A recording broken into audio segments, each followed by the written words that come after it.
Good. Oh, you're taking this one? No. Oh, no. Go right ahead. Are you sure? Positive. All right, because I just messaged in the chat that the one thing we didn't discuss before we came on air was who was opening the damn show.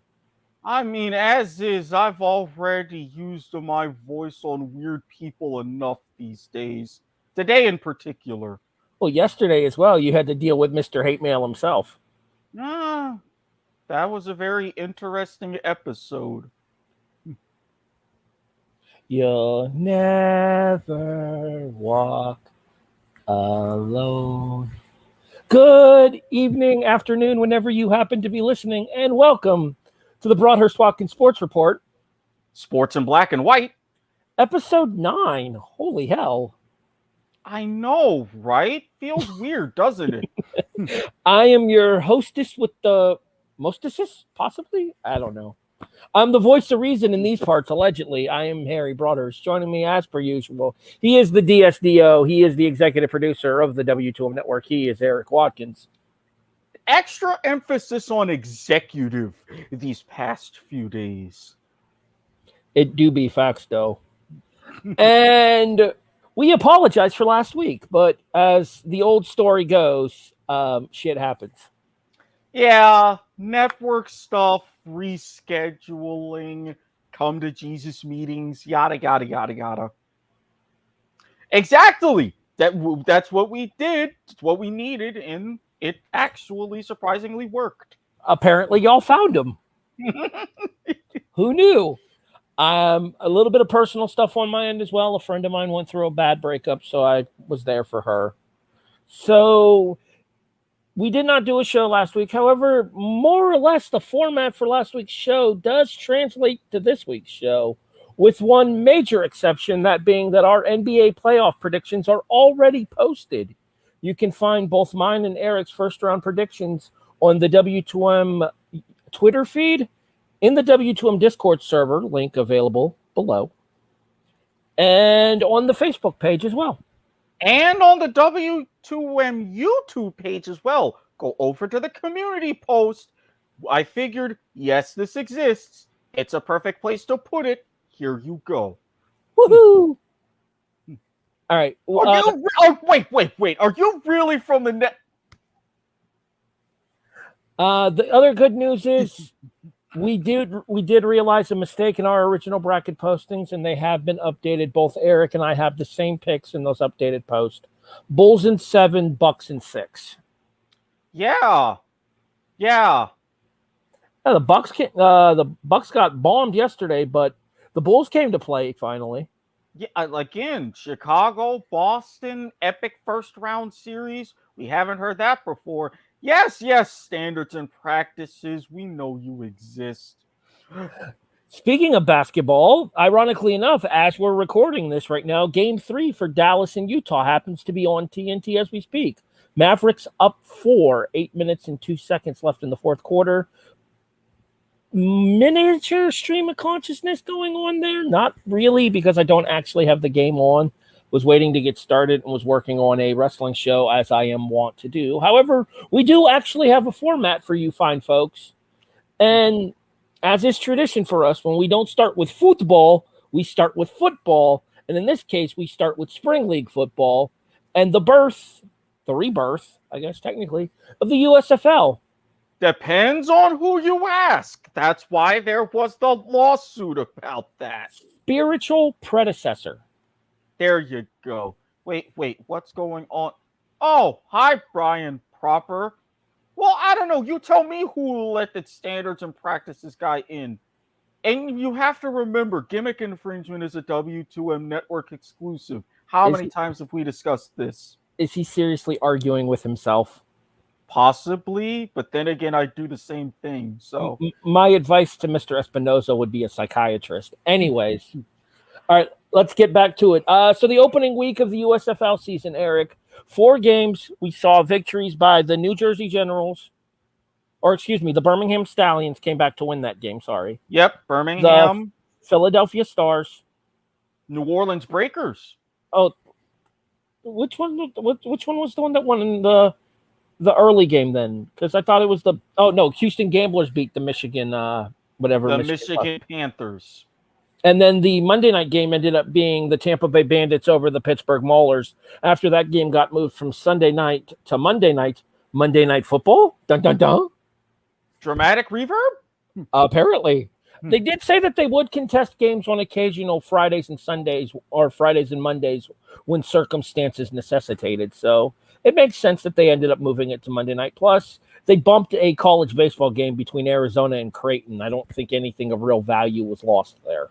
No. I mean, plus, it was Birmingham. The weather was terrible, and it gave the crowd, who was hardly enough to show up for that Monday game, a reprieve from Easter weekend. But I will say, one of my first notes, nobody from the North Division won.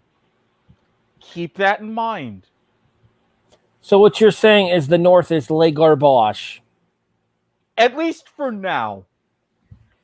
Well, it's going to happen this week because I think a couple of the North teams play each other. So what were your overall thoughts on week 1 of USFL? I mean, glad. And how much of it did you actually get to watch? I got to watch just about the entirety of the opening game.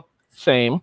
Believe it or not, I didn't miss more than about half of the first quarter for the remaining 3 games. The only one was Sunday night. I was flipping between that game and the dirt race in Bristol.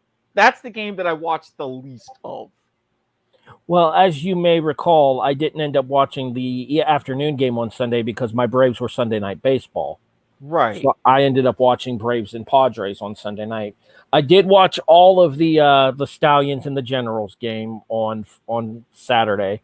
I watched most of the Bandits and Maulers on Monday, but you got to remember Monday's wrestling for me. So right around 8ish, I tuned over and I put the USFL game on my tablet.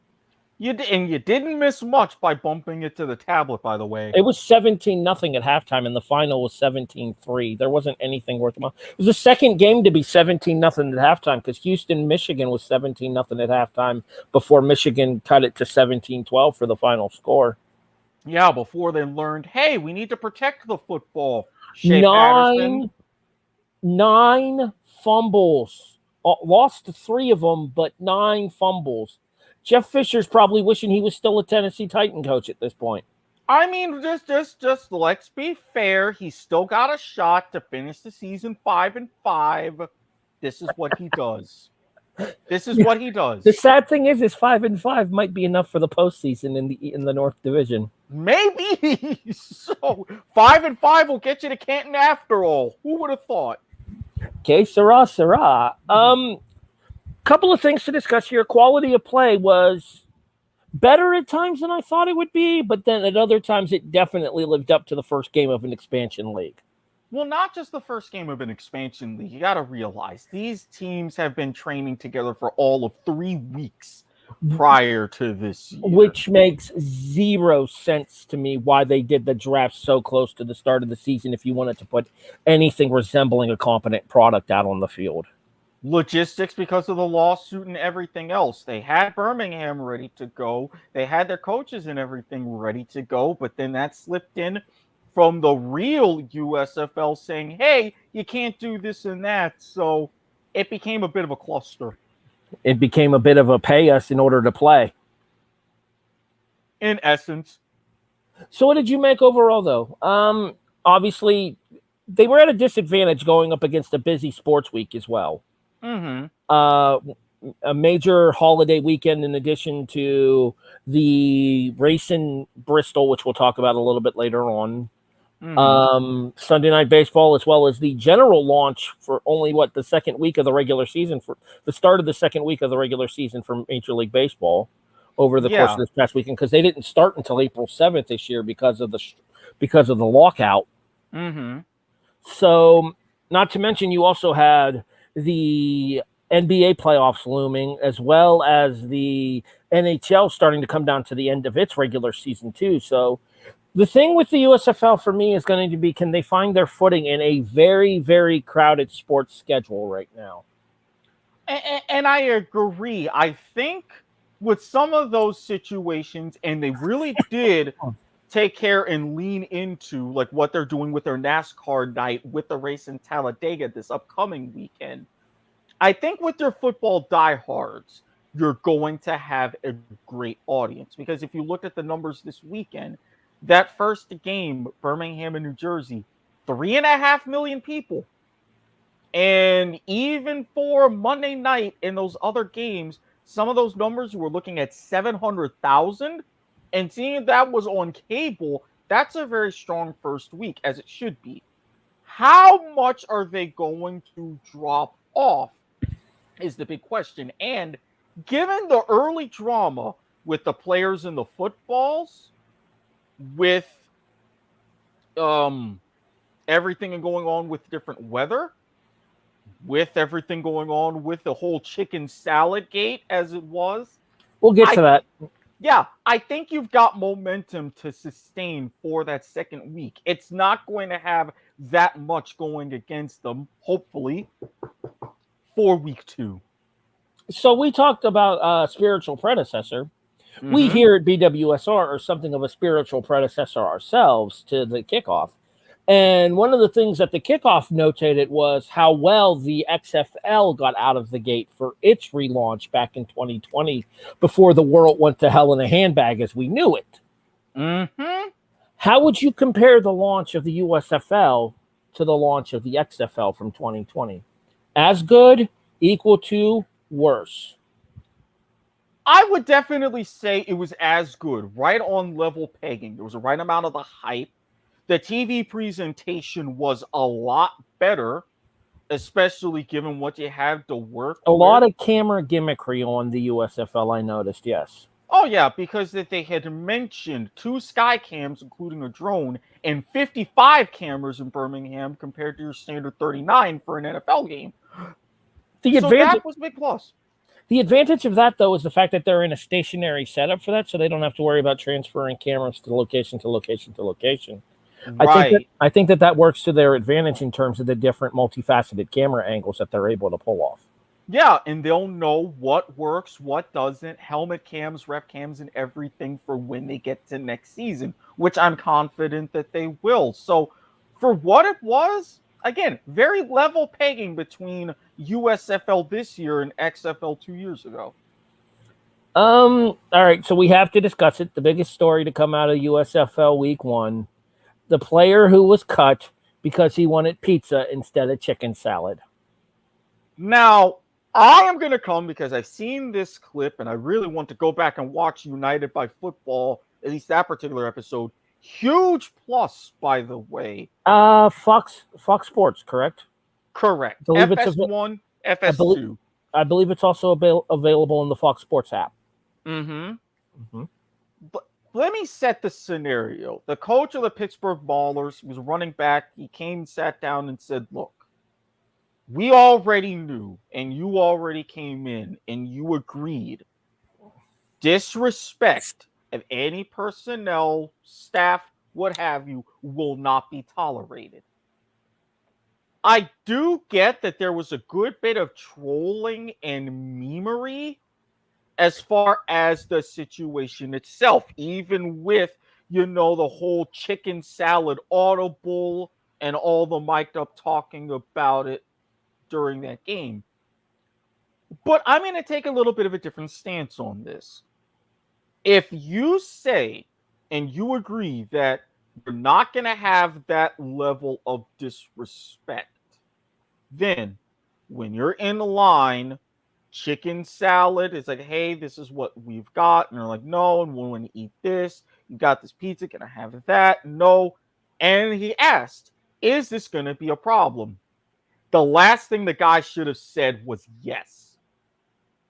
That's automatically a bit of a red flag against you because you're going to have an extra eye on. You're already showing if something like this is going to be a problem, what else is going to be a problem from this guy on this team? Imagine if he was on the sidelines during that game and they had changed up their offense and their style. What would we have seen out of him? So I'm giving a notch to the coach and the team in this instance for this one. Here's my thought process to this here. If that pizza was that damn important to you, why wouldn't you just go order yourself a pizza later in the night? Exactly, on your own time. I mean, even though you're in a hub in Birmingham with all the other teams, there are ways to do it. I'm willing to bet you could probably get a pizza delivered. Mm-hmm. And my guess is if you pull a couple of your teammates, you could probably pay for the pizza 3 ways, and each of you would get like 3 slices or so. Exactly. Plus, the team is trying to get everybody to have the right mindset, eating healthy, doing all this and that. So it was a pretty dumb maneuver. Dietary needs are important for a football player. Look at as much as I hate to give the guy credit, genuinely speaking, as much as I hate to give TB12 credit, you got to think about the fact that TB12 is one of those guys that's at the cutting edge of nutritionism in terms of National Football League players. Somebody that's been able to take good care of himself through his dietary habits and through his off-season exercise regimens and his in-season exercise regimens, and has been able to have a career now that's lasted 22 years, going back to being drafted in 2000. I mean, the only other who could potentially be the only player to join George Halas and someone from the World Football League in 1977 to both play on and part own a team, if you believe the rumors. Now, to me, however, that doesn't mean a thing unless we get Tom Brady branded avocado tequila. I'd be all on that. You just want him drunk as a skunk like he was at the Super Bowl parade 2 years ago. That, and if I could drink the same thing, win-win. Erik thinking with his alcoholism. To be facts, though. You ain't lying. Speaking of the XFL, we actually have some XFL news to pass along as well. So let's just consider this a little bit of a spring football bundle to open the Broadhurst-Watkins Sports Report this week. To the anchor man, Erik Watkins. So, there's been some good XFL news and some bad XFL news. The good news is those waiting for announcements ahead of that fated 2023 kickoff are been glad to know that not only do you have more of a narrow down on your cities where you're going to have your franchises, but you've got head coaching announcements, including Hines Ward, who's going to be coaching a team. You have Bob Stoops. But then you also have the news of things that make you scratch your head. Number one, the recent news of 70-man rosters. You heard right, 7-0. With expectation of that only 45 would be dressing for games. And of course, because you have Redbird Capital and Dwayne "The Rock" Johnson, they're already saying that they're going to have better pay and benefits than the XFL. You mean the USFL? Yes. I had XFL on the mind because of that logo, which, you have some prominent soccer players that don't like it, but we'll get to that momentarily. We'll get to that in a moment here. The thing about the 70-man rosters is you're basically fielding a full-on practice squad at this point. Mm-hmm. As Jonathan Nielsen points out, 70? Yeah. Yes. You're basically going to field a full-on practice squad. There are probably 11 players on either side there because, 70 minus 45 is 25. So you could basically have like situational players that could imitate and facilitate the means to game plan for a potentially dangerous opponent at the quarterback and or running back position for a given opponent.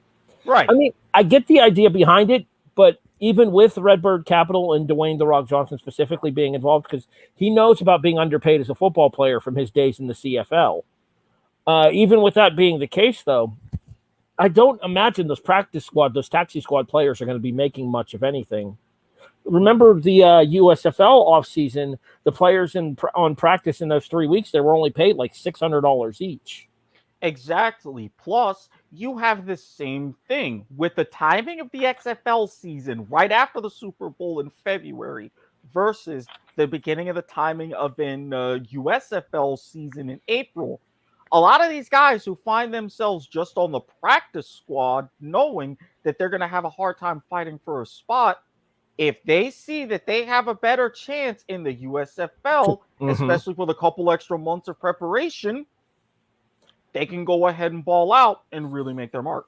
See, I honestly think it's going to get to the point where the USFL and the XFL might want to consider some kind of partnership. And we talked about this.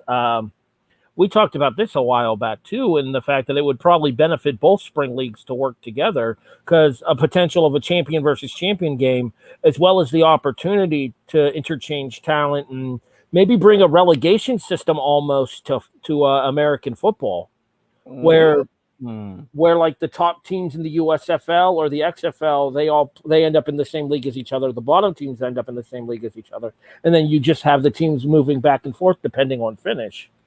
I actually like the sound of that. The only problem I would have as far as the execution is travel and the fact that the XFL has already announced a partnership of their own with the NFL. Exactly. Tweaking of different rules, developing referees, developing players. Yeah, almost sorry to interrupt you there, but almost like a farm system for the NFL in a sense, in terms of both the players as well as the officials and the rule changes that the NFL might wish to institutionalize. Easy for me to say. Well, and not to mention the fact that with still the buzz being about with the CFL, those talks have only been paused and not entirely died. That could bring a whole level into it as well. That's fair. Yes, so I like the idea of such deep depth where you can have guys for situational plays, just as a running back who's only good at 4-down conversions, or someone who's good in being a ball carrier solely on RPO plays or something oddly specific. But here's the problem. Great for the practice squad and everything, but are you going to give that person a roster spot on game day for somebody that you might need at a bigger position like lineman or defensive end? And even from Randy, 70-man rosters and Colin Kaepernick still won't find a spot.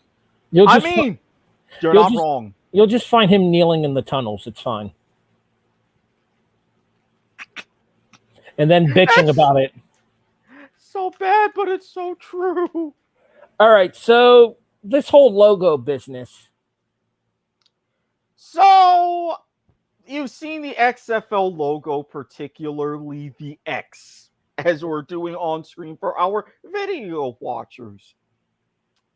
If that logo seems a bit familiar, especially designed by, I don't know, World Cup soccer players, especially World Cup women's soccer players, in a collaborative they have using the word together, that's exactly why. So, needless to say, that's another lawsuit that's going on, and that's probably going to be settled behind the scenes. So, good luck trying to get any early XFL merch.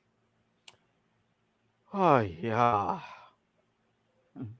It's too late now. I was trying to tell you to take the full screen there for that, but for this portion of the news desk. But it's okay. Don't worry about it at this point. It is what it is. But back and forth, not to mention that slow clap alone was worth it. So here's what I want to. What was wrong with the XFL's logo originally? Absolutely nothing to me. Nothing. I mean, I get wanting to possibly rebrand to get the stink of the bankruptcy off of it. But again, if it ain't broke, don't fix it. Plus, do you really have gotten rid of that stench, especially with current rumors of what Vince McMahon is doing anyways? I have not heard about what Vince McMahon is doing with the XFL. Not so much with the XFL, but another league that has gone into cult-like lore in the spring football world. He's investing in a little something called Major League Football, supposedly. A league that purchased a lot of the old AAF equipment. It's trying to organize and get off the ground that hasn't yet after 2 years, but keeps saying they're going to. And now that they're a publicly traded organization. So a new version of arena football, just with a different name. This is going to be another outdoor league. Why wouldn't you go for the gimmickry of arena football with the other two already being existing outdoor leagues? And this is Vince McMahon we're talking about here. Why the hell wouldn't he want gimmickry? It's kind of what that sumbitch does. fan-controlled football. No one fucking watches that. I'm sorry, did you not see the Sports Center highlight where T.O., his first catch was a touchdown? Or the intrigue about Johnny Manziel, face of the league, wondering if he's even going to play? I'm sorry. I gave it some credit and the benefit of the doubt, and I thought the execution was horrible in the first season. Haven't watched the second season yet, but the fact that they're actually being serious, trying to expand into other sports, and building their own damn arena just for their league, they're at least trying to be serious. I got to give them some credit. Are you serious, bro? Oh, crap, and I can't get the banner. Yeah, we're going to have to move the kickoff banners over. That's okay. We'll do that later. No, I have the kickoff banners moved over. I just couldn't get to them in time. Plus, it's all the way at the bottom. The interrobang on that is still a nice touch. I appreciate that. For our audio listeners, the Are You Serious graphic that just flashed has a question mark with an exclamation point through it at the end of it in order to decree the sense of severity with which we ask that question. Hence the interrobang. Now, Randy has a good point about Vince McMahon. Yes! Look, I would not object to this whatsoever if he brought back Slam Ball. For the record, Randy, we actually talked about Slam Ball as our sport of the week a couple of weeks ago here on BWSR. So you're right in line with us. Episode in the archives. W2M Network on YouTube. In addition, you can also find it on all of your favorite video streaming services on Facebook, Twitch, Twitter, and YouTube. All but Twitch are W2M Network. Twitch is W2M Net. Woohoo! Look at you remembering things. And yes, Brian, he did call it an interrobang, so he did get it fucking correct. Yeah. I didn't hurt enough cats this week. Hold on a second. Please politely do us a favor and clean out your fucking ears, Espinoza. Thank you. Okay, moving forward. So that's our spring football coverage. Where are we going next, Mr. Watkins? Well, unfortunately, we have to... Oh, we probably should have started with this, huh? We did, and especially with some more tragic developments that have happened with the passing of Dwayne Haskins. Okay. I'm going to say this out and out. For everybody who... and I got to take a bit of a soapbox for this one. I saw everybody in the comments that some made. Adam Schefter in a little bit of a tone-deaf tweet. It's one prominent radio guy, I can't even remember his name, and it's a good thing, talking about, all of the bullshit and everything that he did in his career. I get it, but at least stop. He was getting himself together. He was with the Steelers, practicing with teammates in South Florida. Car runs out of gas, and all of a sudden, oh no, are we getting a run-in? Car runs out of gas. He talks to his wife, say, hey, I'm going to go get some more gas. Goes at a crosswalk, gets hit not by one, but by two cars, and one of which was a dump truck. I did hear that. I did not hear that he was struck by a second vehicle, but I did hear that he got hit by a garbage truck. The detail about the second vehicle, along with the 911 call to where everything was reported, and then the last messages to his wife, those came out within the past couple of days. I did just see the thing that his wife confirmed what was believed, that Haskins had run out of gas on the interstate and was in the process of walking in order to try to go get gas in order to be able to go back to the hotel. I did end up saying that. And I mean, for someone who, again, you can highlight everything that he did at Ohio State, which did a great job by honoring him at their spring game. You can highlight his tumultuous time in Washington, which is already tumultuous enough. Thank you, Dan Snyder. We had more than our fair share fun with him over on the kickoff, and the fact that he missed his first ever victory kneel down because he was too busy taking a selfie with a fan. Exactly. I mean, some of these things that you can say that, but in the end, Not the time, not the place. not to mention losing a life like that at 24. I'm sorry, that's inherently sad. All right. I will be the first person to admit that when I thought of Dwayne Haskins up to this point, I had thought of lost potential. Mm-hmm. Because he was a guy who showed flashes of brilliance at Ohio State and showed moments of pulling it together inside of the NFL, but never had quite the opportunity to do so. Fair assessment. With that being said, literally hours after the man dies, and Adam Schefter decides to be about as tone deaf as humanly possible with the tweet about a former Ohio State standout who struggled to catch on with Washington and Pittsburgh. Buddy, no. There's a time and a place to dissect a man's personal, professional career. Literal moments after he passes away is neither the time nor the place. No. And Brian said, yeah, very sad to what happened. And at 24, he's right. He's still a kid. And I wouldn't even put Schefter as the aubergine of the week. There was worse that I mentioned. I'm not even going to pull up the audio. Find it for yourself because, God, that guy was just an ass. Something tells me Snyder probably said something tone deaf, too. Actually, no. Snyder, between his issues with the Federal Trade Commission and his other sexual harassment lawsuits, he finally did the wise thing and kept his mouth shut. Oi.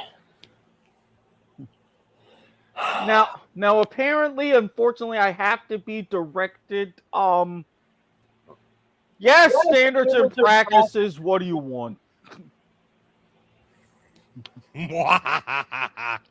Yeah, don't curse out the standards and practices guy, Harry. Otherwise, standards and practices crashes your show. Kick him off the air, Eric. He won't do that. Yes, he will. Oh no, he won't. Well, then, good luck, everybody, with the Espinosa-Watkins Sports Report. Damn it, my finger's on the button. I'm like that guy in that meme. I'm leaving. I will say this. It is very tragic what happened, especially it being here in Florida. Mm-hmm. Nobody deserves to die like that. I've seen some pretty bad crashes in my time, including fatalities of that nature, and it's just... Reports were new Pittsburgh Steelers quarterback Mitch Trubisky had gathered the quarterback and the receiving staff down in Florida in order to work on their timing as a collective unit. And it was after one of those practices that the situation at hand occurred. I don't know if you had heard that or not, Eric. I actually hadn't. Mm-hmm. I still say, what's his fuckface reporter's name that I can't remember? Adam Schefter. Yeah, Schefter is dick of the week. Between the tone deaf tweet and again going out and just blasting the guy someone else did on radio, no less. Not only does he come out with the tone deaf tweet, but when people call him out for it, he doesn't even act apologetic or anything. He just deletes the tweet, puts up another tweet like nothing fucking happened, and it's like, oh, okay, have a nice fucking day. I can't disagree with Brian on this one. The fact that he tried to skate away unscathed after what he tweeted originally. I am no stranger to controversy when it comes to this topic. I made a comment in a situation like this, and I paid for it. Yeah. Back in 2014, when the Ultimate Warrior passed away, I made a comment on commentary on a live stream for a company that I was working for, stating, I'm glad that he was able to make amends towards the end of his life, but let's be honest here, the guy was kind of a douchebag. I was removed from commentary from said company for the comment. While I didn't agree at the time, I understand why I was removed for that comment in hindsight. Mm-hmm. my personal opinions on James Hellwig, Warrior, whatever you want to call him, aside, there is a time and a place to state one's opinion, and that Absolutely. close to the passing of said person was neither the time nor the place to do so. There is a time and a place for Adam Schefter to wax about the lost potential of Dwayne Haskins, and literal hours after he passed away was neither the time nor the place to do it. No. The old let it sit adage, in. never disparage the dead, comes up.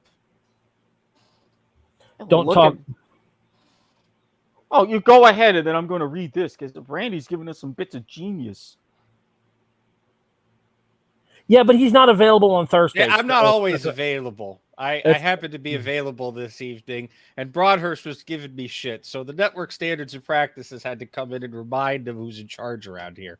Well, you're lucky I and, didn't. and I had to say my piece about chicken salad. I mean, seriously, if you didn't go watch the clip of them using chicken salad as a cadence, it's absolutely hilarious. I saw it earlier, and I was dying. I was just laughing my ass off. And I'm going to go out on a joke that I don't know if you guys said it earlier or not, but it came across my Facebook feed earlier, and I posted it on our Discord.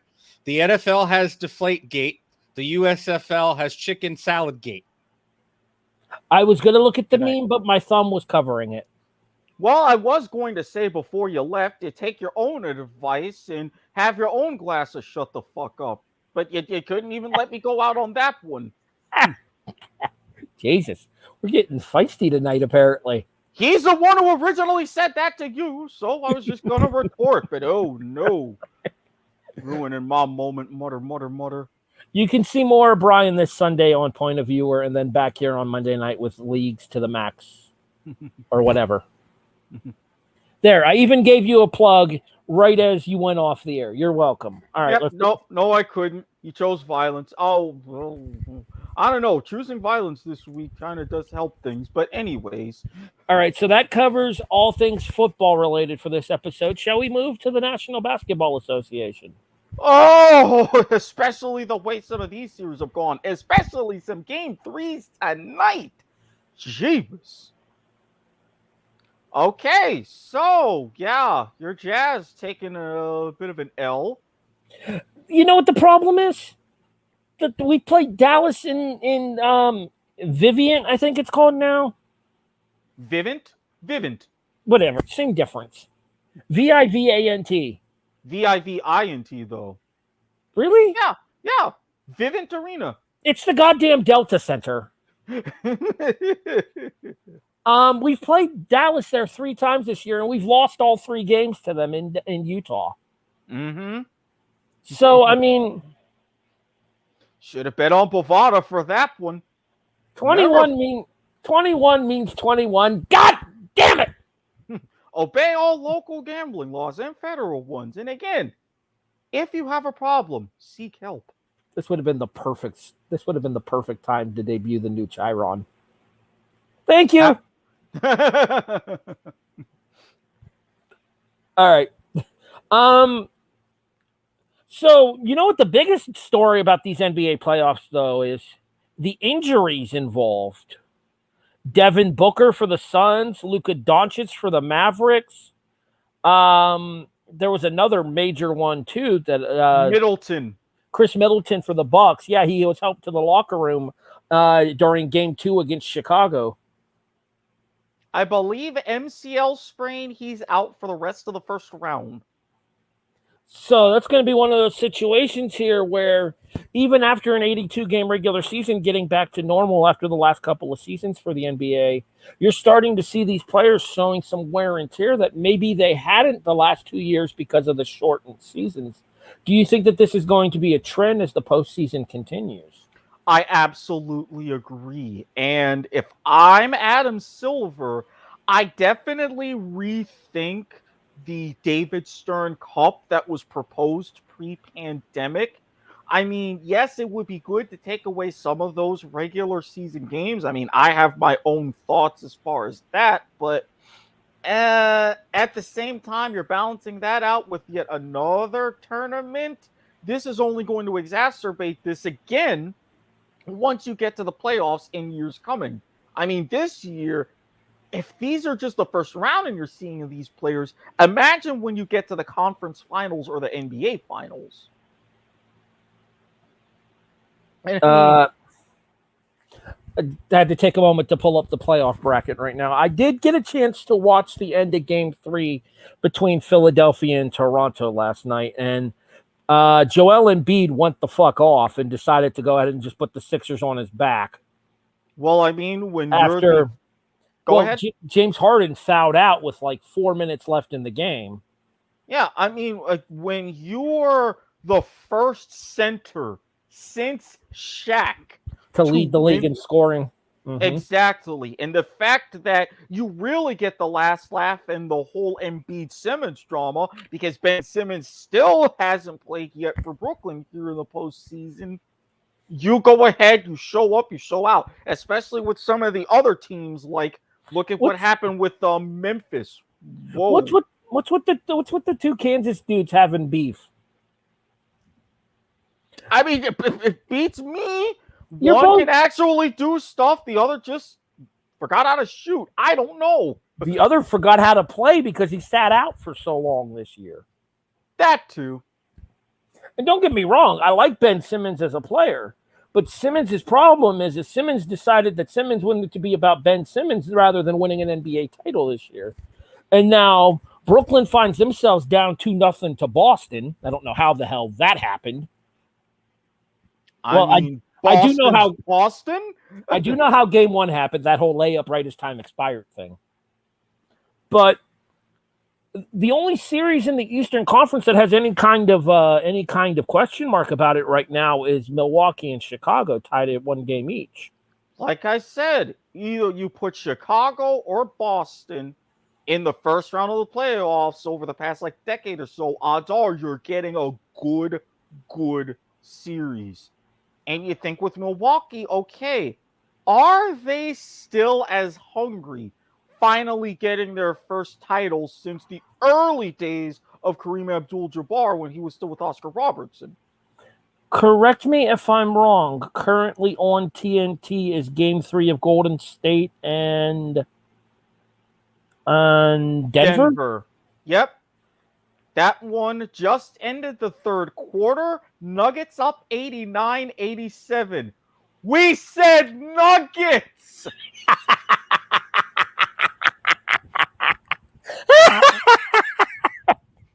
You're welcome. Had to bring it back. And I've broken Harry. There we go. My job is done. This W2M Network callback brought to you by the Kickoff.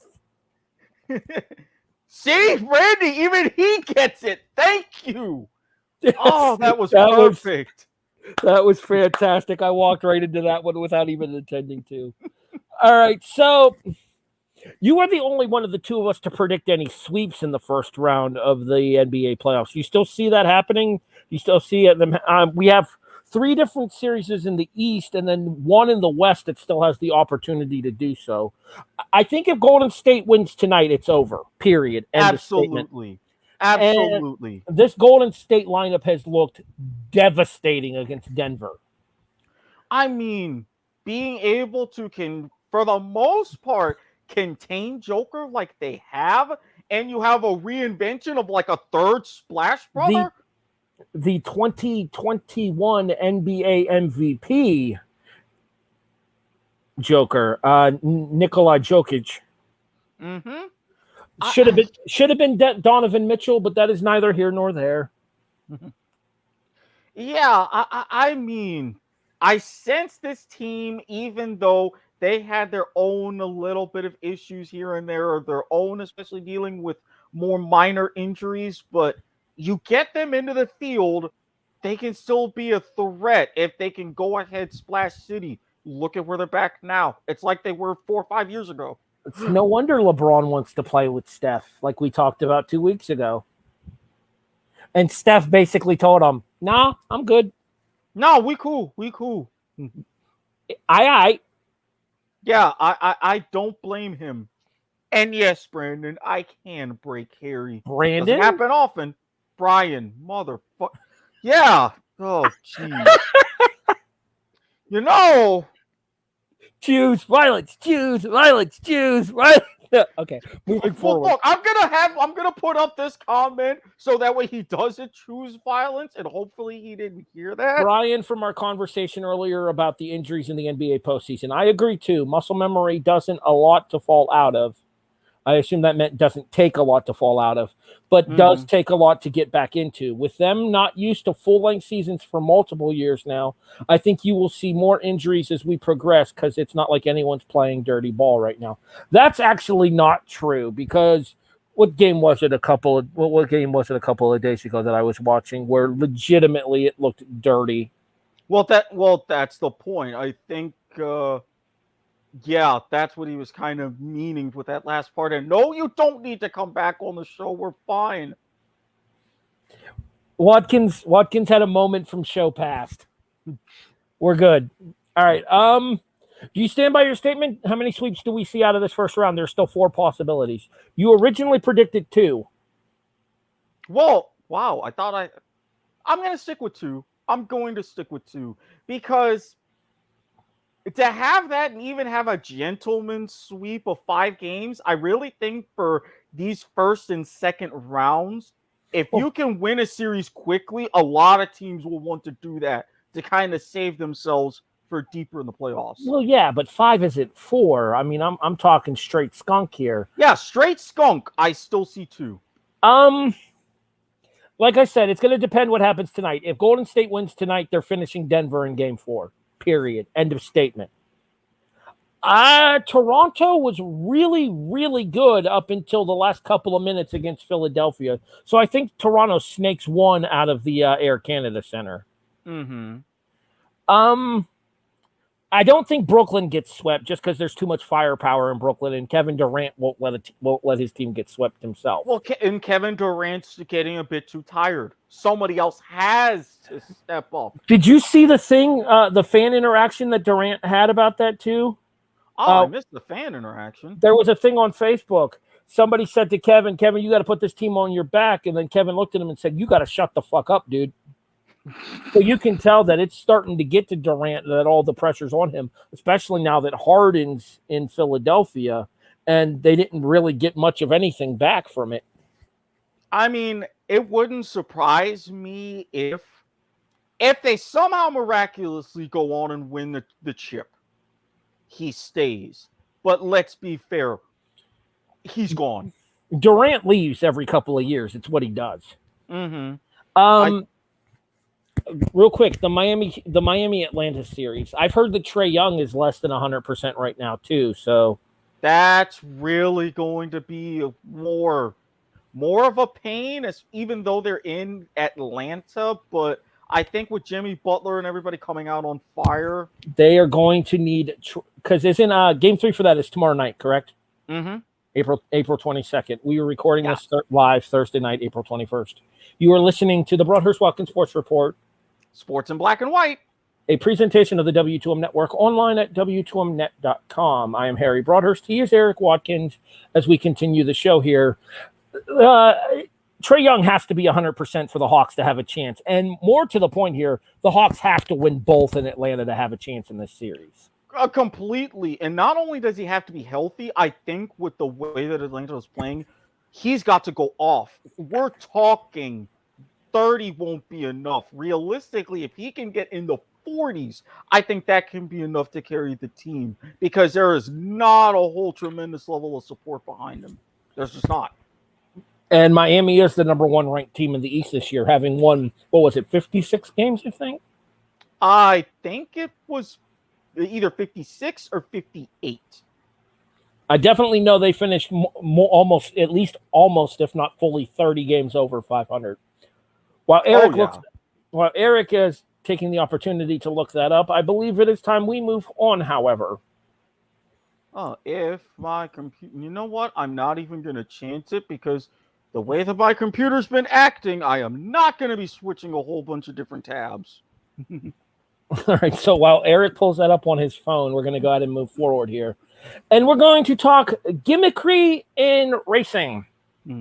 And this is the part where Randy Isbell will probably be most interested because we kind of had this conversation with Randy once before.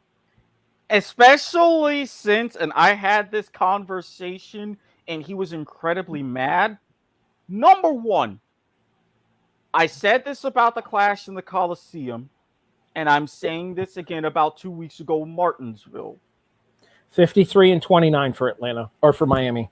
There we go. I thought that it was something like that, and then Phoenix finished miles above everybody. I'm saying this. Give me short track. Give me chaos. Ultimately perfect. And then you follow that up with a good old-fashioned dirt race in Bristol, which NASCAR has already said they're going to have a primetime dirt race in 2023. Yes, please. More of it. Go back to your roots, NASCAR. The sandy beaches of Daytona. Y'all were racing around it everywhere. Go for it. I'm going to apologize to Randy in advance before I say what I'm about to say here. Any track that hosts multiple races during the course of a season, at least one of those races should be gimmicked of some kind. Completely agree. Completely agree. Randy complained about this on Point of Viewer last week's episode, available in the archives over at w2mnet.com, as well as on the YouTube feed and all of the fine places where you listen to podcasts. Randy complained about the fact that Bristol is his favorite track. Yeah, and he's saying, keep the damn dirt out of the Coliseum. You don't need dirt in the Coliseum. The way that they set it up was fine as is. But I'm saying that any racetrack on the NASCAR circuit that has multiple races within a given season, i.e. Charlottesville, i.e. Daytona, i.e. Bristol. If you have multiple tracks, or multiple races there, gimmick one of those races. Do something in order to make those races stand out as individuals. Now, obviously, you're never going to do something like this with the Daytona 500 because that's the granddaddy of them all in NASCAR. Right. But I want to see more road races in NASCAR, more street races like they have Watkins Glen. Yeah. Give me some more road courses. I think that they at least had, and Randy can correct me because I did look at the schedule a couple of times, not just Watkins Glen, but a couple of other road courses. I believe it's Daytona. 3 right now. I believe it's 3 road races now in the NASCAR season. Yeah, give me some more of those. The more road courses, a couple more dirt. Some of those, especially on your nice half mile, like Richmond and Martinsville. Yes, yes, yes, yes. Alternatively, you know how everybody complains it's a sport of everybody going nothing but right? Have them run the track in reverse. Have them have to make right turns instead of lefts. Yeah, I mean, exactly. Have something like that. Get the drivers used to something different. And NASCAR has already admitted, they're talking about adding a night race in Indianapolis. All the hotels were warned about it. I don't think that's necessarily terrible. I don't think that's terrible at all. But my buddy James Fawn Cannon chiming in there. Fonty actually works at a hotel in Indianapolis. He's from the Indianapolis area. I have a couple of friends up in that part of the country. But for someone like NASCAR as an organization, even those in Daytona who basically turned like that speedway into a stadium, wonderful. But overall, as a sport, they've said, we want to do things to bring in more casual fans, even more casual fans like myself. I'm saying flat out, I'll watch some normal races, but if you give me the occasional gimmick, you've got me as a viewer. No pun intended. This will be the last thing we kind of say about this because there's a couple other stories that we have to get to. We're coming up on the hour mark, and I want to kind of try to keep things on time as best as I possibly can here. Of course. The biggest thing for me here is, Eric, you know who my favorite driver of all time is. We've talked about this before. I know we've talked about this before, but I'm still trying to remember. Dale Earnhardt. Just had to flash the 3. I was a huge fan of the Intimidator when I was a kid. I have little Intimidator Christmas tree ornaments that sit over in my Christmas tree basket to this day that my grandmother bought for me when I was younger. I loved Dale Sr. I followed Dale Jr.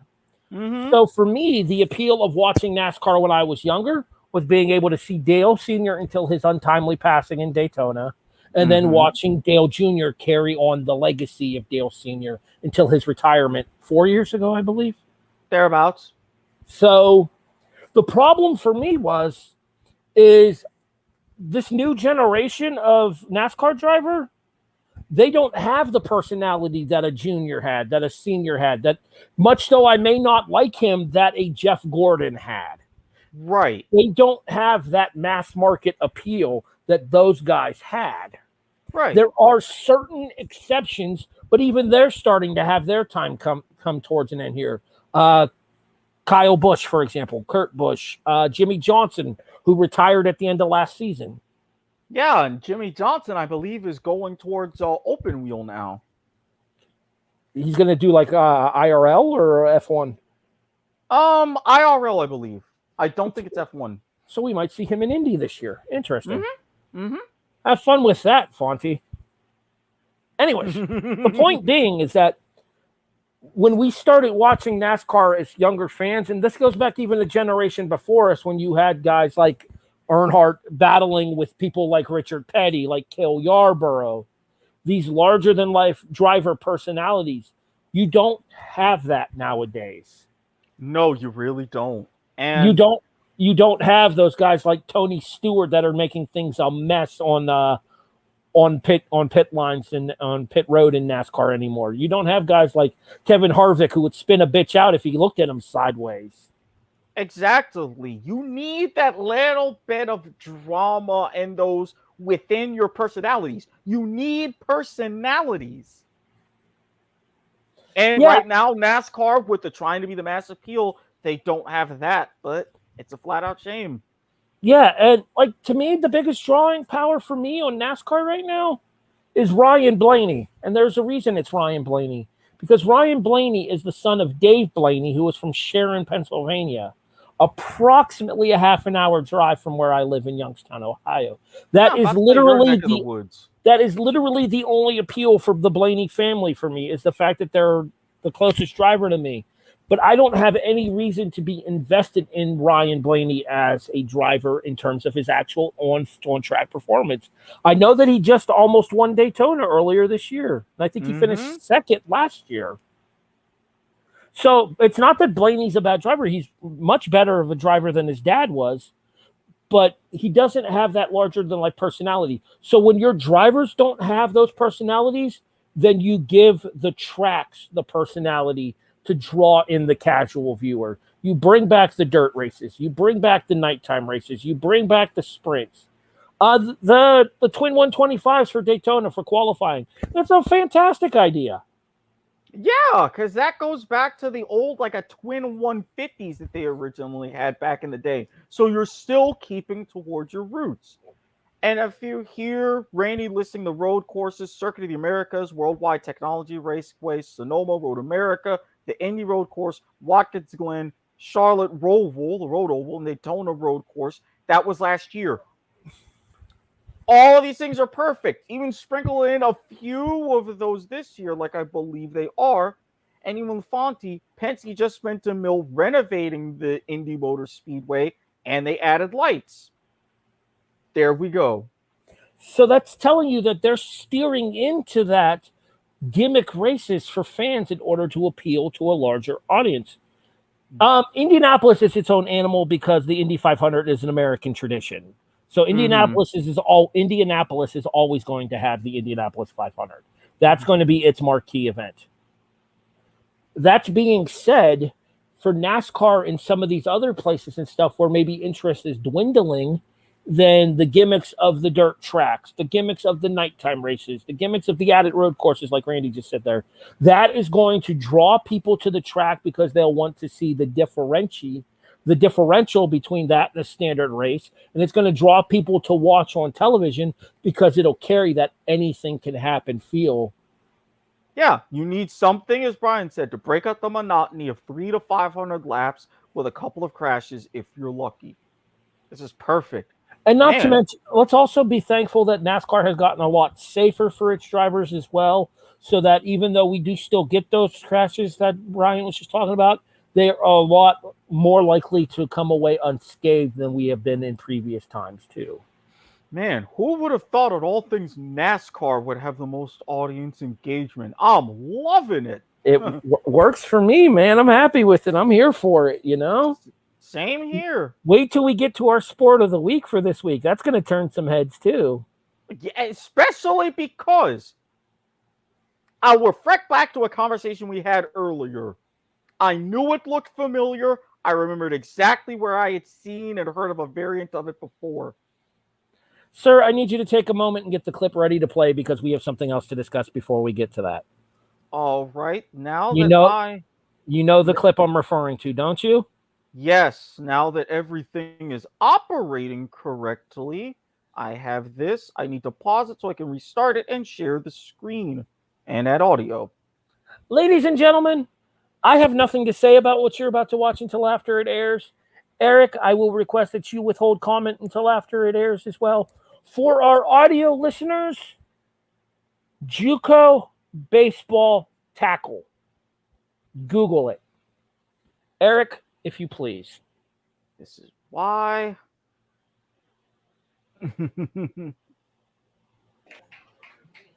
North Central has taken the lead here in game one. Oh my! Oh no! Oh no! That was out of nowhere. Full screen, please. Woodward just attacking the Phillips right there. North Central versus Weatherfield.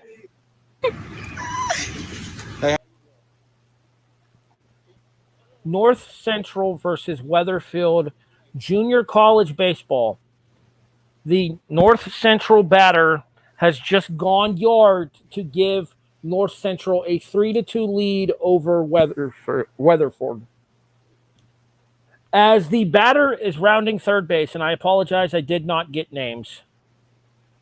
Yeah, very few and subsequent stories that have come out with developments they have. We'll get to the NFL draft mock, even though that was an NFL-worthy hit right there. As the North Central batter is rounding third base, the pitcher comes off of the mound, charges towards him, and absolutely NFL blitzes his ass. I mean, that would have been a borderline 15-yard penalty in a few places. Okay, so obviously this has been making the rounds here, and we have the fallout from what happened there, and we will talk about that in a second here. But I feel the need to talk about this on the overarching aspect of things here. 4 games later kicked off the team, like we talked about before we went live. And I'll have you give more information because I'd imagine you probably found the article with that information. I did. I will go back and find the link to it and add it in the description for when we put it up later. Sounds good. All right. Originally, the pitcher was given 4-game suspension, and then Weatherford College removed him from the baseball team. Mm-hmm. He's lucky. Yeah. I have 2 words for you. Felonious assault.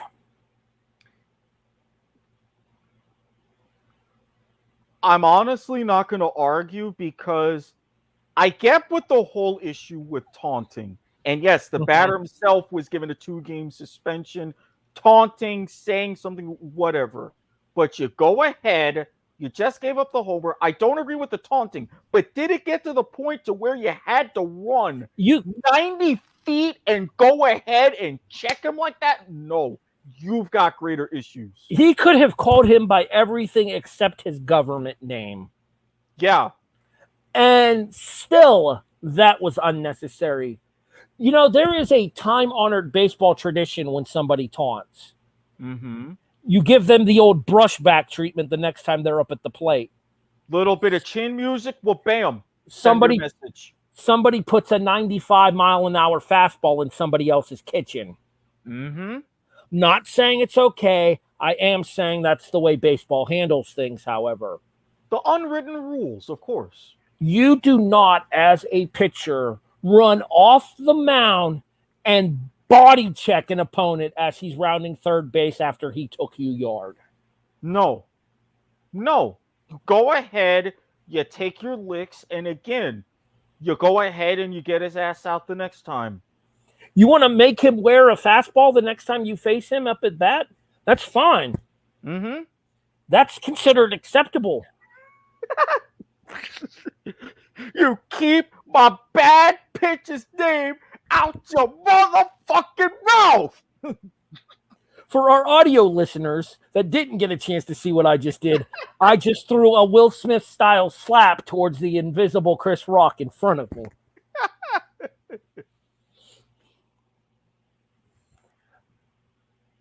This has been the talk of the sports world over the last couple of days.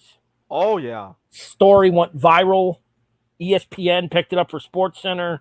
That clip right there, I think, might have been from the ESPN's Facebook page, actually. That was actually from a different Facebook page, and then So got it from there. So yeah, multiple sources picking up the clip and running it as well now. There is an unwritten philosophy in baseball that you handle business on the field. Mm-hmm. As a pitcher, if somebody taunts you, you handle business on the field with a little bit of brushback, with a little bit of chin music, with a little bit of kitchen. It does not make it okay to run off of the mound and physically assault another player.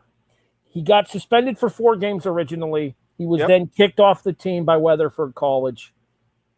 He's lucky he's not facing criminal charges.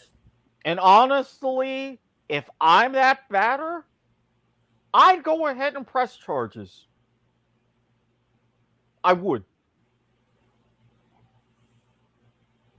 For love of the game, right? No. Yeah. That's being an asshole. Again, what is our golden rule around these parts? DBAD, folks. Don't be a dick. Jesus.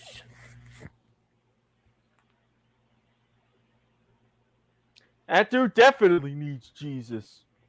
Not hard to find in Texas. Apparently the batter needed to try Jesus, but not the pitcher because he throws hands.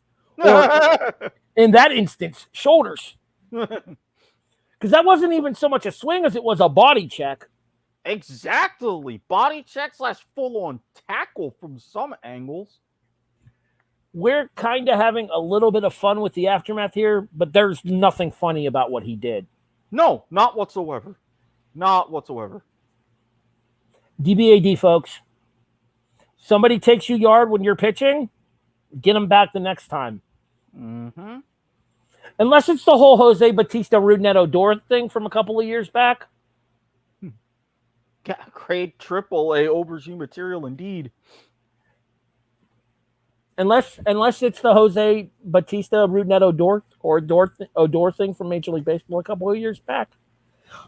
In which case, I guess baseball going to police itself. Yeah. Yeah. Bautista bat flipped early. The last time the two teams played, he slid rough studs up into second base, and Odor did not appreciate it. And if you remember, Rougned Odor went up to Jose Bautista and punched him square in the jaw. To be fair, Bautista could take a punch. I mean, the dude, like a solid jaws, which you saw, and then look at what he did the rest of the season. Saying. All right. I think that takes us to our sport of the week, Mr. Watkins. And you know, like I said, it was you who actually discovered me with this. You showed it to me, and I'm like, looking at it. I mentioned the fact that it was going to air on FS1 not this past weekend, but the weekend before. Right. And I was able to see the men's and women's championships. Available on the YouTube page for the respective company. Link to the YouTube page will be available in the show description. Of course. We're talking about Omegaball. What is Omegaball, Mr. Watkins? Well, I'll tell you, and this reflects back to where I've seen it before. Out of humble Scotland, college professor, as sort of a psychological experiment, you took a hexagonal pitch and said, all right, 3 teams, you're going to go out and play football, soccer. You're all going to be on the pitch at the same time. The only catch was, you see your goals you're taking from your respective corners once it goes out of bounds. And from there, the biggest part of the experiment was fewest goals conceded wins the game. So I thought to myself when I first heard of Omegaball, that reminds me a lot of that 3-sided soccer. Mm-hmm. Omegaball just stepped it up. Your pitch is now circular. A perfect circle, as it were. If we represent Maynard James Keenan here on BWSR. We're tools in a good way. But well played, monkey. Well played. I mean, if you're going to set me up like that, again, I'm in a mood. Well played. Couldn't let that one go. But you have your particular smaller circles where the ball comes in near each goal from play. Mm-hmm. You have your 3 periods of 15 minutes where the goals rotate around the pitch. And naturally, most goals wins. They even have an interesting element with the coin toss. All 3 captains are on the pitch to toss the coin. Who's ever the odd one out, they get to pick the first choice of goal. And I believe the first team to win a coin toss also gets first possession as well. I believe so. Mm-hmm. I do believe so. Mm-hmm. And again, it's your basics, 5 aside, 4 outfield players and a keeper. Now, the keeper is a real threat to score. I saw that in the men's game, that I watched. I haven't gotten to the women's game yet, but I did see that in the men's game. And I think it was the second period, the keeper for one of the side that was in gray sprinted down and kicked a goal himself. Go ahead, I'm sorry. Yeah, he kicked a goal himself. Plus, even if you're getting a goal kick or a free kick from around your goal area, you've only got about 30 yards to either goal. Very easily makeable free kicks. And again, good flow, 3 15-minute periods. I like it. The only catch to the easy kick to either goal on the other end is you do have 12 players in between in order to have to worry about. True. And that condensed of a space, real estate is prime in terms of being able to find your footing, in order to be able to find your balance, in order to be able to find how you want to attack. The other main takeaway that I had from this as well is the fact of the gold. What did they call it? The vulturing. Yes. Gold vulturing. Yeah, because there's no offside. It would be awkward to all play circular pitch. So yeah. All players are eligible at all times. So Fusion, Smoke, and what was the third team name? I can't remember the third team. Well, but for the sake of this, and again, we'll link to the YouTube page so that way you guys can go watch the match for yourself. Mm-hmm. One of the players from one of the teams swung a ball in towards his teammate. He ended up overhitting it, and it bounced off the crossbar. It bounced off the crossbar to a member of an opposing team who happened to be down there on the same area of the pitch as well. And that player put it past the other keeper to score a goal for his team, rather than the person who put the volley into the goal area. Yeah, and I guess the one negative that I saw with all of those positives is in both, and I've seen both the men's and women's games.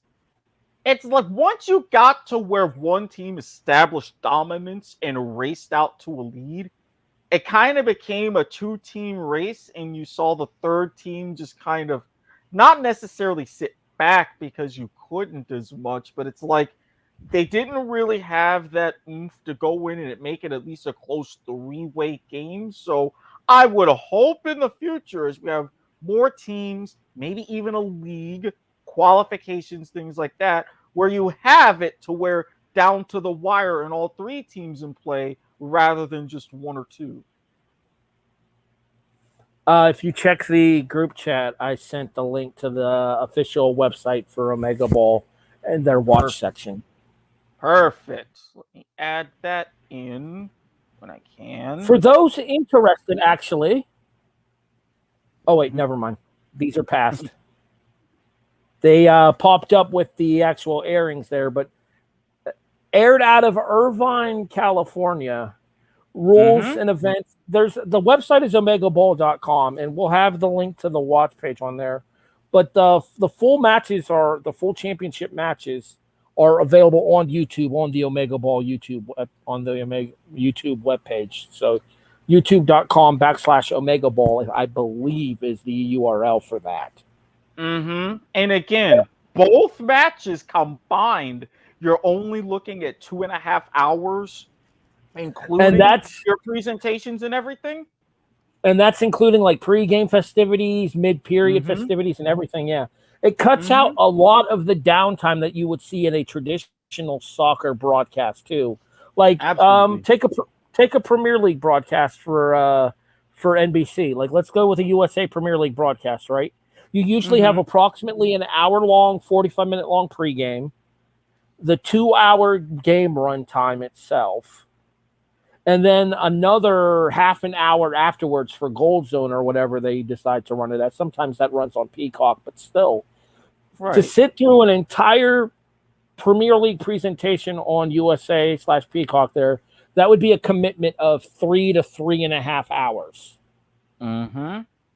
For the Omegaball first, second, third periods, team introductions, mid-game festivities, like the interviews with like the coaches and stuff in between the periods, and championship trophy presentations and everything, you're out in an hour and 15. Done. So even in the time it takes for just one Premier League match, stem to stern, you can easily fit 2 full Omegaball matches, all of the flair, and have a little bit in between to have everybody set up. I was genuinely intrigued by the concept when I saw the advertisement originally on air on Fox Sports, and I thought that this would be something that would be very interesting for Sport of the Week here on BWSR, because we kind of like to highlight stuff that either brings us back nostalgically, like we talked about Slam Ball a couple of weeks ago, or that we have our own personal preferences towards, like Erik bringing up Aussie Rules a couple of weeks ago, or the conversation that we had about, what was it, the 7-a-side. Oh, yeah, 7-a-side, like football, my things that I've mentioned with different things in cricket, and as we mentioned, Aussie Rules. Thank you for your service, CEO Gillon McLachlan. We're going to miss you after this year. Don't forget a team in the NT on your way out. Stop sucking, Ruse. You've got Jason Horn-Francis. That's still a thing. What's up with Hawthorne beating Geelong?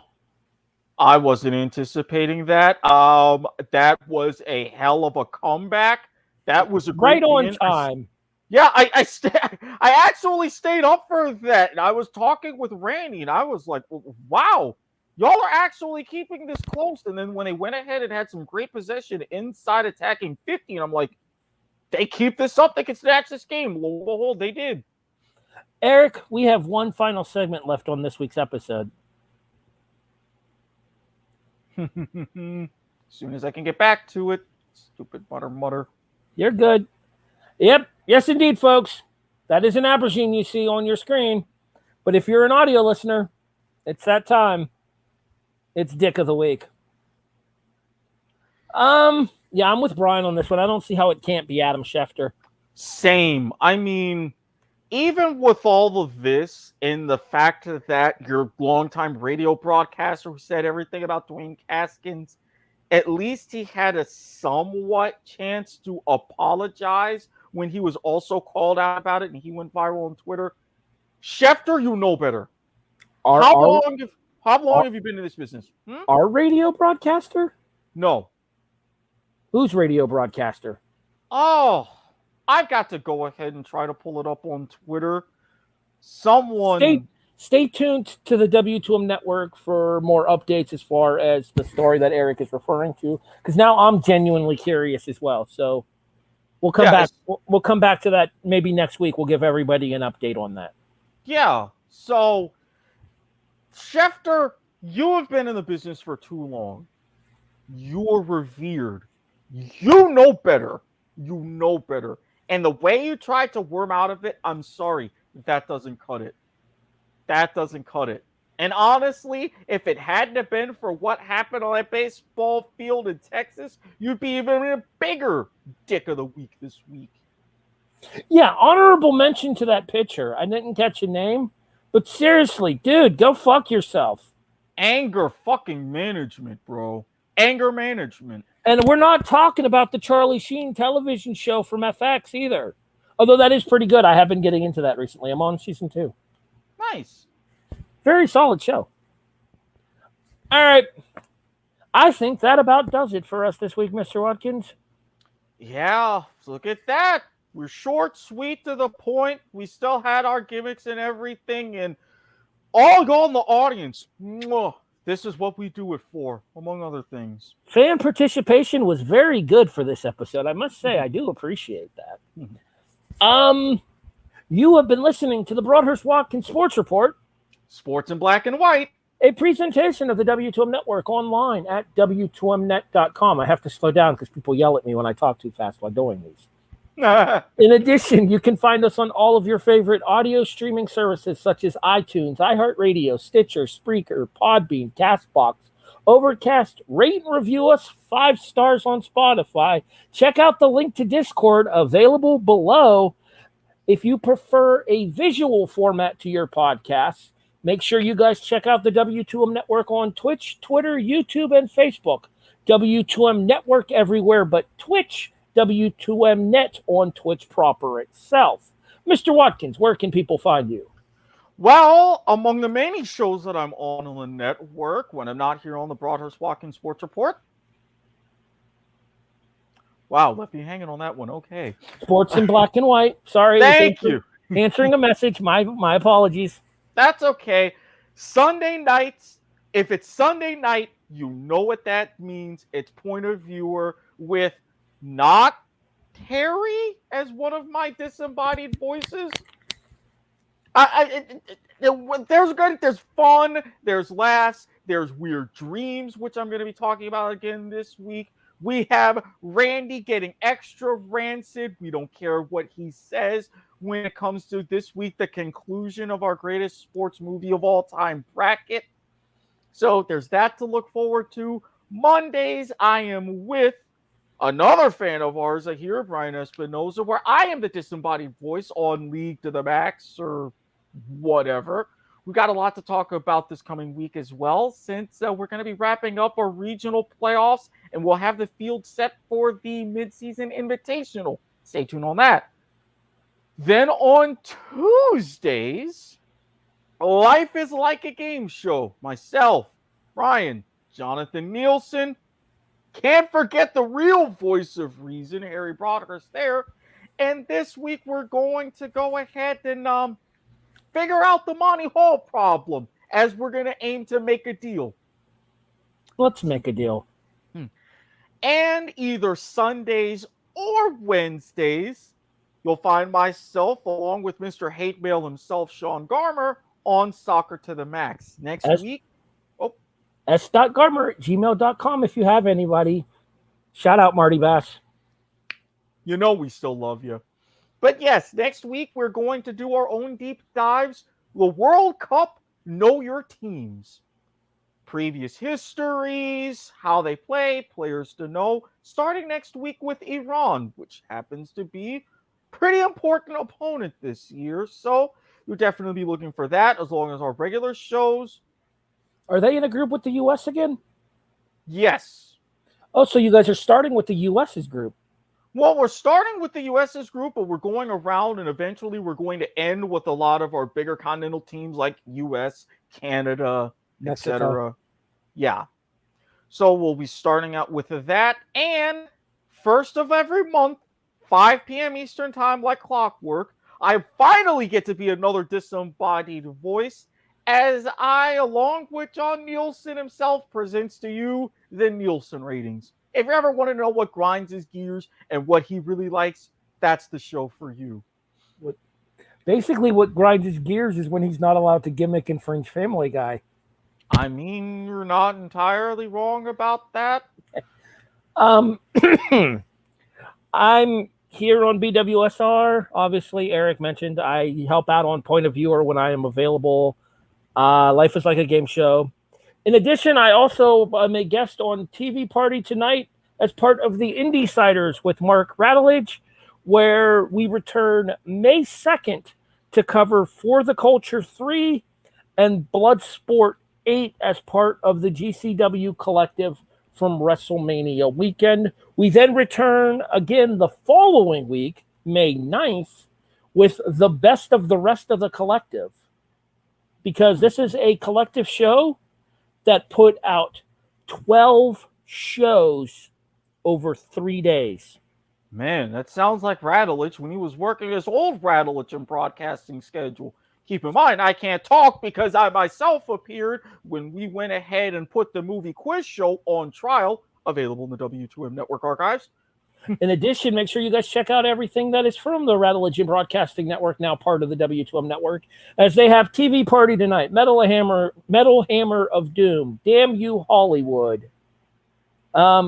Triple feature, Second and Short with with former Kickoff co-host Jason Teasley, their own fantasy football podcast. We might see about having Jason join us for a couple episodes of BWSR down the road as well. Okay. Maybe get the gang back together a little bit here and there. Memories. In a faded corner of my mind. Mm-hmm. In addition, you can find me on social media at HEB the Eagle, pretty much everywhere.